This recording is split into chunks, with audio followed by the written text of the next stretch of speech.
सभी मित्रों को जय जय सिया राम। प्रभु श्री राम की कृपा हमारे सभी मित्रों पर बनी रहे, यही हमारी मंगल कामना है। तो कबीर दास जी के कुछ चमत्कार।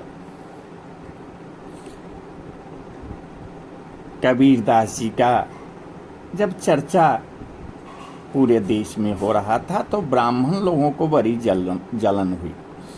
उनकी बढ़ती हुई महिमा को देखकर ब्राह्मणों के हृदय में ईर्ष्या पैदा हो गई।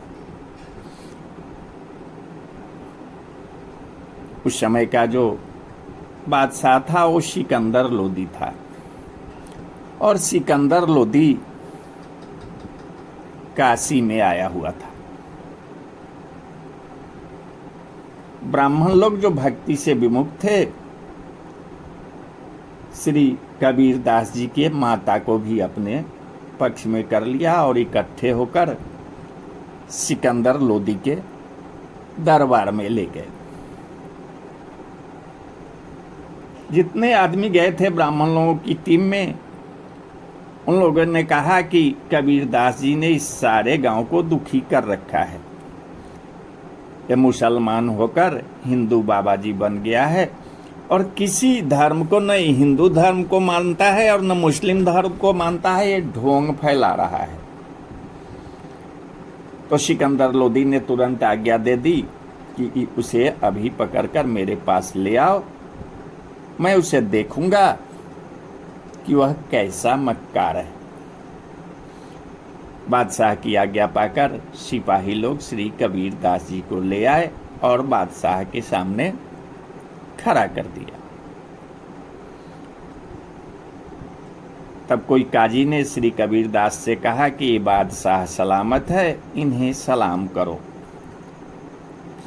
तो कबीर दास जी ने जवाब दिया कि हम श्री राम के अतिरिक्त दूसरे किसी को सलाम करना जानते ही नहीं है। श्री कबीर दास जी की बातें सुनकर बादशाह ने इन्हें लोहे की जंजीरों से बांधकर गंगा जी के धारा में फेंकवा दिया, डुबा दिया। परंतु कबीर दास जी जीवित ही रहे। लोहे की जंजीर न जाने कहाँ गई, एक गंगा जी की धार से निकलकर तट पर खड़े हो गए। उसके बाद बादशाह की आज्ञा से बहुत सी लकड़ियों में इन्हें दबाकर आग लगा दी गई। उस समय एक बड़ा भारी आश्चर्य हुआ, सभी लकड़ियां जलकर भस्म हो गई और कबीर दास जी का शरीर इस प्रकार चमकने लगा जिसे देखकर तपे हुए सोने की चमक भी लज्जित हो जाए। तो सिकंदर लोदी का यह भी प्रयास जब विफल हो गया तो सिकंदर लोदी ने एक मतवाला हाथी लाकर उसे उनके ऊपर झपटवाया। परंतु लाख कोशिश करने पर भी हाथी श्री कबीर दास जी के पास नहीं आया। बड़ी जोर से चिंघाड़ कर वह दूर भाग जाता था। इनके समीप में हाथी के न आने का कारण यह था कि स्वयं श्री राम जी सिंह का रूप धारण कर श्री कबीर दास जी के आगे बैठे थे।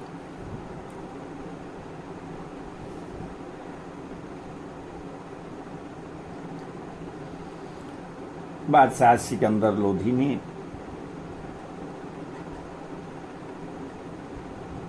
श्री कबीर दास जी का ऐसा अद्भुत प्रभाव देखा तो वह सिंहासन पर से कूदकर और कबीर दास जी के चरण पकड़ लिए और हाथ जोड़कर कबीर दास जी की प्रार्थना करने लगा सिकंदर लोदी कि आप कृपा करके ईश्वर के कोप से मुझे बचा लीजिए।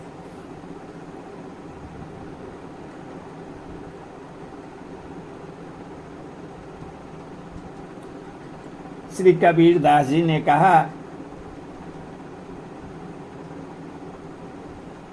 कि ऐ बादशाह, अब कभी भी किसी साधु संत के ऊपर ऐसा गजब न करना अपने विचार को त्याग दो और तुम साधु संतों की सेवा करो, उसको कुचलवाने का प्रयास मत करो। तो सिकंदर लोदी ने कहा कि प्रभु, गांव, देश तथा अनेक सुख सुविधा के सभी सामान जो जो आप चाहें वह मैं सब आपको दूंगा। तब कबीरदास जी हंसकर उत्तर दिया, हम तो केवल श्री राम जी को चाहते हैं और उन्हीं का जाप आठों पहर किया करते हैं। संत को धन से क्या प्रयोजन, दूसरे का धन लेकर हम क्या करेंगे? हमारा तो एक ही धर्म है, भगवान की सेवा करना, भगवान का ध्यान करना, भगवान का जप करना। ये धन तो मेरे किसी काम के नहीं है। भगवान का भक्त ऐसा ही होना चाहिए जैसे कबीरदास जी थे। आशा, तृष्णा, मोह, माया कुछ भी उनको नहीं व्यापता था।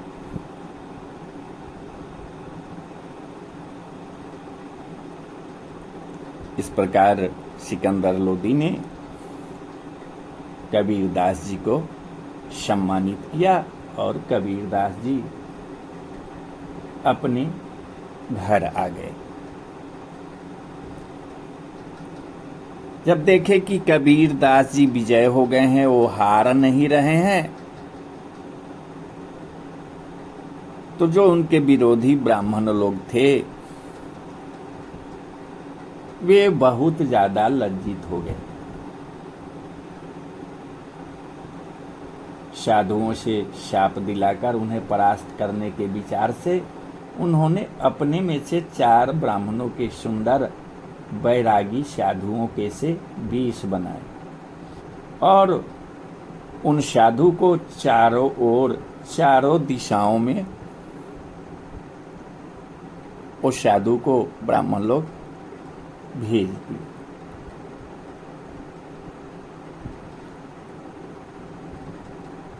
वे साधु लोग जो थे वे दूर दूर तक गांव-गांव में जाकर जहां जहां साधु महात्मा रहते थे, साधु का निवास जिस जिस गांव में था, जिस जिस जंगल में था, वो चारों जो निकले तो सब जाकर